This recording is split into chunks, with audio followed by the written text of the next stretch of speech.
পহেলা বৈশাখ উপলক্ষে এই বছর চারুকলা অনুষদে আয়োজিত মঙ্গল শোভাযাত্রার নাম পরিবর্তনের প্রসঙ্গে ঢাকা বিশ্ববিদ্যালয়ের উপাচার্য অধ্যাপক নিয়াজ আহমেদ খান বলেছেন, আমরা নাম পরিবর্তন করছি না, আমরা পুরনো নাম এবং ঐতিহ্যে ফেরত যাচ্ছি, যেটা দিয়ে চারুকলার এই কার্যক্রম শুরু হয়েছিল। বান্ডেল থাকলে প্রতি সেনমানিতে টাকা বাঁচবে। বিকাশ সেনমানি বান্ডেল কিনে জিতুন প্রতি লেনদেনে।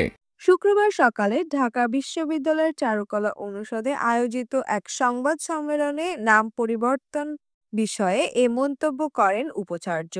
পহেলা বৈশাখ ও বাংলা নববর্ষ 1432 উদযাপনের বিভিন্ন দিক জানাতে এই সংবাদ সম্মেলন আয়োজন করা হয়। বিগত বছরগুলোর মতো এবারও বাংলা নববর্ষের দিন পহেলা বৈশাখে ঢাকা বিশ্ববিদ্যালয় থেকে বের হবে শোভাযাত্রা। প্রায় ৩ যুগ ধরে এটি মঙ্গল শোভাযাত্রা নামে চলে আসছে। তবে এবছর শোভাযাত্রার নাম পরিবর্তন করা হয়েছে। এর নতুন নাম করা হয়েছে বর্ষবরণ আনন্দ শোভাযাত্রা। এই নামে এবারের বর্ষবরণের অনুষ্ঠান আয়োজন করা হবে।